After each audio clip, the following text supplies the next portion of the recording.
सबको प्रणाम, राम राम। होनी अनहोनी, अगर अनहोनी होनी है तो कहीं से खोज के हो जाती है। जैसे कि एक डॉक्टर थे जिनके 2 बच्चे थे और 2 बच्चियाँ थी। बड़े बेटे के बाद दूसरा बेटा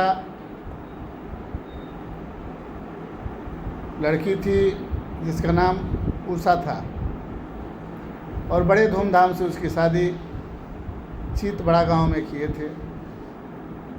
पहले की परंपरा ऐसी थी कि सास बहुओं को बड़ी ताड़न करती थी, बहुत तजना देती थी, जल्दी किसी डॉक्टर ओझा से दिखाती नहीं थी, न कि इलाज कराती थी। स्थिति भी पहले बहुत ख़राब थी। पेट में बच्चा पड़ा, गांव गई, गांव से विदाई हुआ,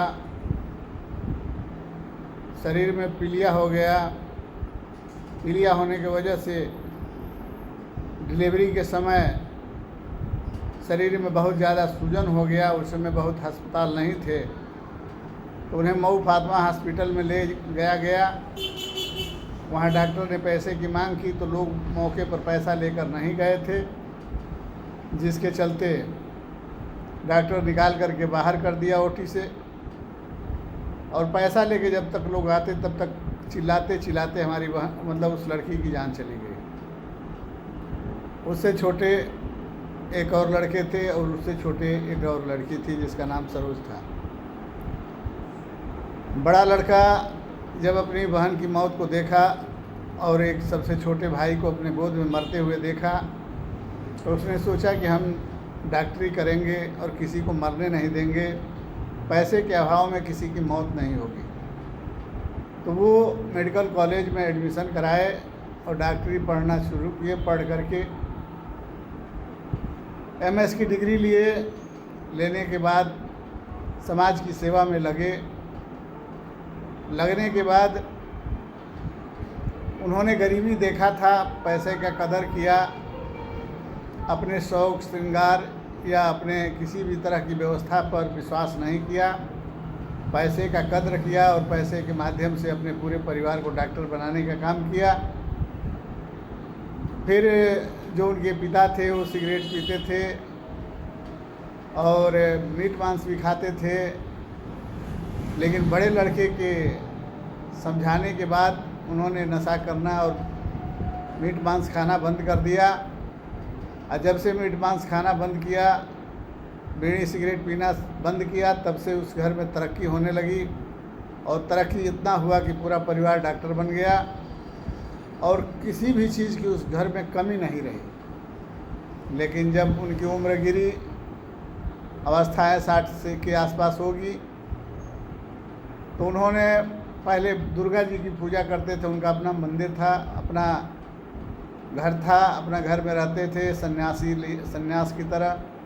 उनकी पत्नी पहले चली गई थी।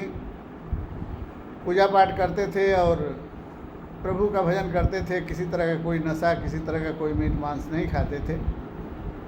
लेकिन प्यार में आकर उनकी छोटी बेटी जो सरोज थी, उनको अपने यहाँ लेकर चली गई। कही कि पापा किसी पंडित को दे दीजिए, दुर्गा जी की पूजा करेंगे और आप हमारे यहाँ चलिए, हमारे यहाँ रहिए।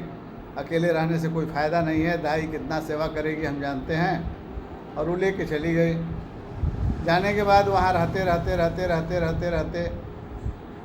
बहन जो थी उनकी, जो छोटी लड़की, जो बड़े लड़के की जो बहन थी उषा की छोटी बहन सरोज, वो मीट मछली खाती थी। वो अपने पिता को भी मीट मछली फिर खिलाना चालू कर दी, जबकि बड़े लड़के ने उनको मना किया कि जो छोड़ दिया गया उसे फिर ग्रहण नहीं करना चाहिए।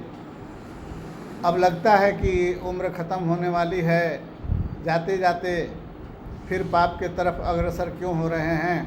आप पूजा पाठ में मन लगाइए और मीट मछली मत खाइए, इन लोगों के बात में मत आइए। फिर भी उनके पिता को समझ में नहीं आया और वो मीट मछली खाते रहे, जिसके चलते वो ब्लड प्रेशर के मरीज बने। और एक दिन अकस्मात BP बढ़ा। बड़े लड़के के यहाँ फ़ोन किए, बड़े लड़के ने समझाया जाकर ब्लड प्रेशर की दवा ले लीजिए, डॉक्टर से चेक करा लीजिए। वो दवा लिए, बीपी कम हो गया, वो स्वस्थ हो गए। फिर बड़े बेटे ने उनको फ़ोन किया, कहा कि दवा बंद नहीं होना चाहिए, ब्लड प्रेशर का दवा बंद नहीं होता है।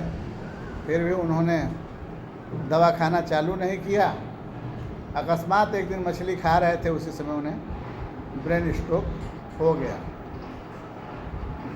ब्रेन स्ट्रोक होने के बाद गैलेक्सी हॉस्पिटल बनारस में भर्ती हुए। कई लाख रुपया लगने के बाद स्वास्थ्य में कुछ सुधार हुआ। सुधार होने के बाद बड़ी बहू के यहाँ उनको पहुँचाया गया।